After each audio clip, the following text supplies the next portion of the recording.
So new podcast in the description.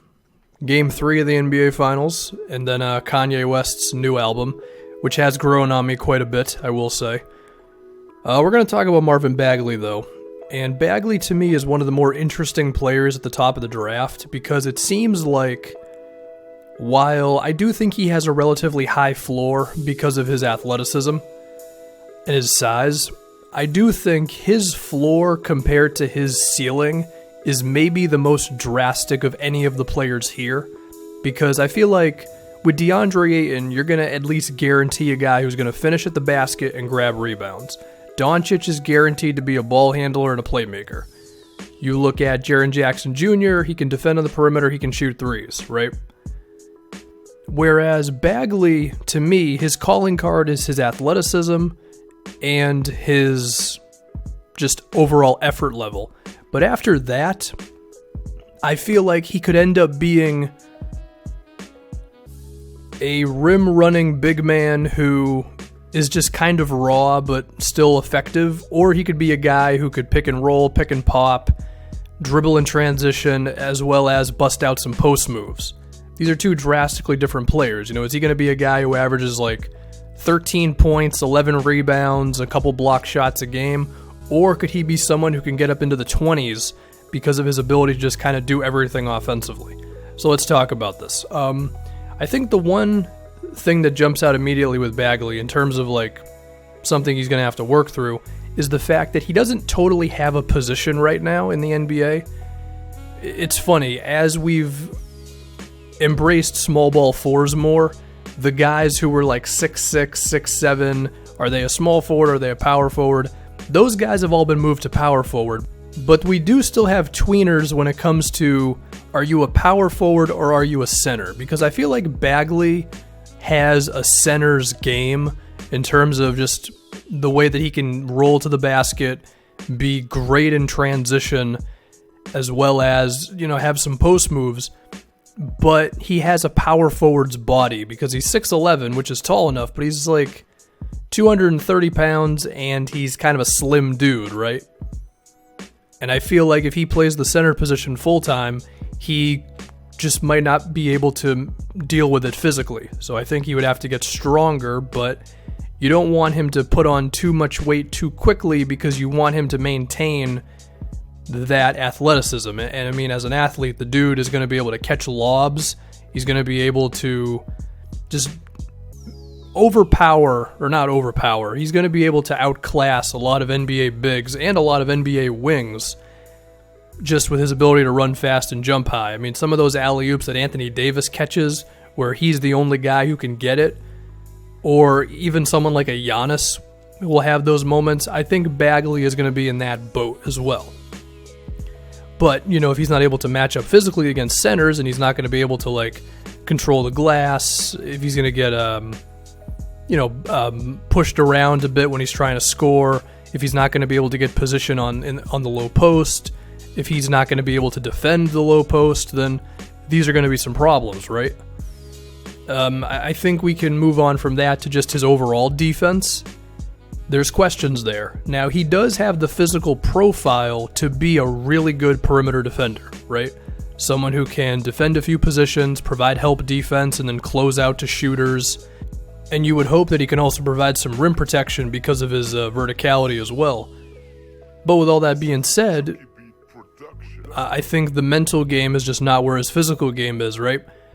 Knowing just how to play defense, recognizing when he's supposed to rotate, when he's supposed to help, and just all that stuff. It just seems like it's going to take him a little bit longer to figure all that out. But I would like to think that he can get to that point of just being a big guy who can switch onto a guard, body up a big guy, or a power forward, I guess. They're not totally big guys anymore.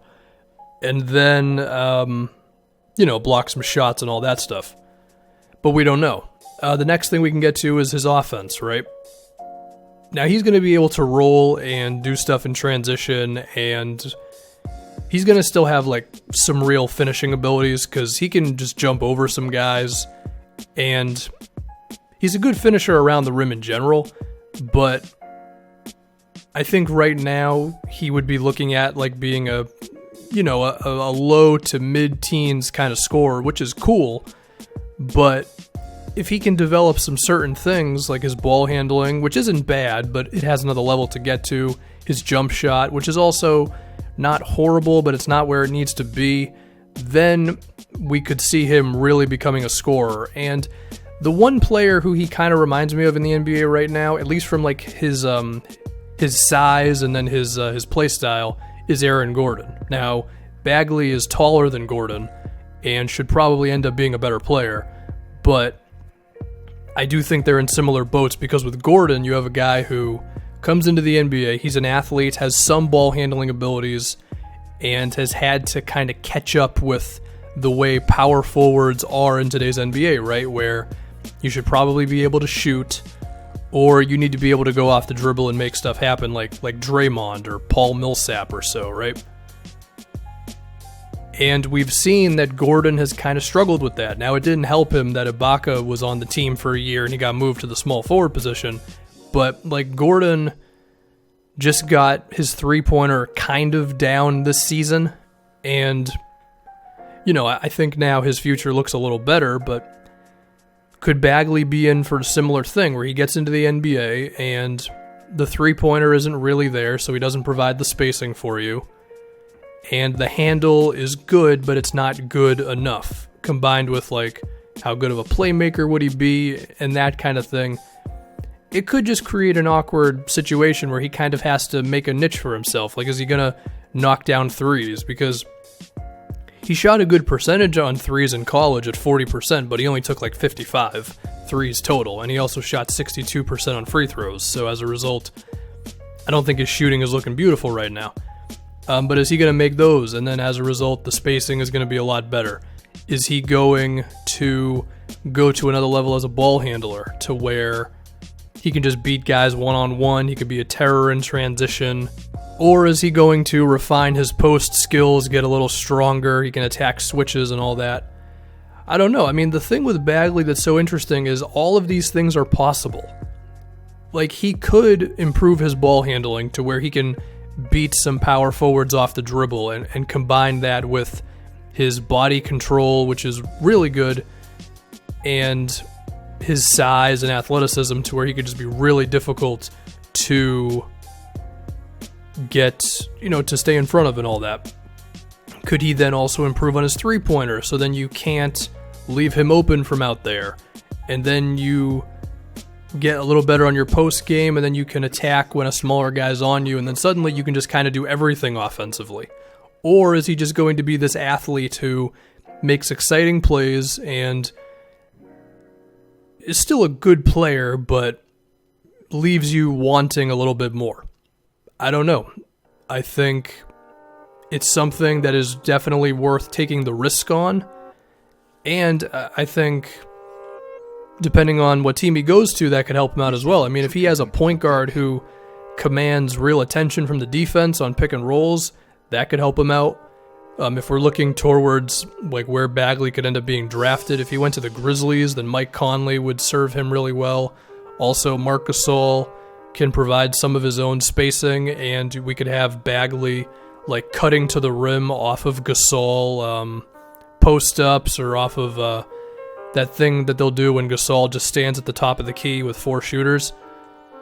So you could do something like that. And then defensively, you would hope that just being next to Gasol and Conley would get him going in that direction on defense. Now, if he ended up on like the Sacramento Kings, then, well, it could be a little trickier just because I feel like defenses, they typically go under the screen on De'Aaron Fox, and, he might not be able to get as many open lobs as a result, but they could also be really good in transition, and there's always a chance that De'Aaron Fox improves on his jumper, because, I don't think he was god-awful his first season.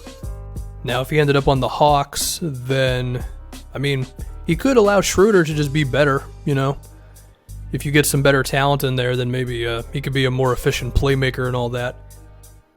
So, I think Bagley, again, I do think he's one of the more interesting cases at the top of the draft.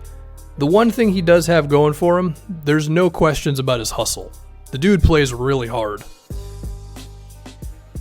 And even if he doesn't figure out all of the polish to his game, there's a chance that he's like still guaranteed to be like Clint Capella, to where he can just roll to the rim, grab offensive rebounds, and you hope be good defensively. So I assume just with how athletic he is and how much heart he plays with, that Bagley's gonna find a niche in the NBA.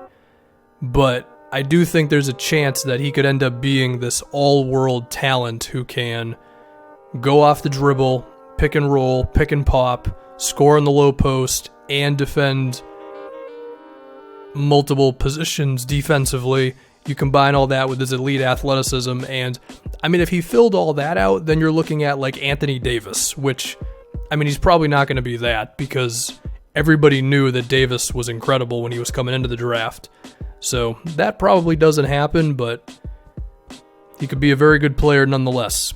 So we'll just have to see who drafts him, the players that he's around, the culture that he's in, and then just how he goes from there. But that'll do it on Bagley. I would say now I would definitely take a chance on him if I had the third pick. I would consider even going with him over Jaren Jackson Jr. I mean, I would think long and hard about it, but I wouldn't rule it out. But yeah, that'll do it. Once again, new podcast. Game 3 of the NBA Finals. Kanye West's new album. And I'm done.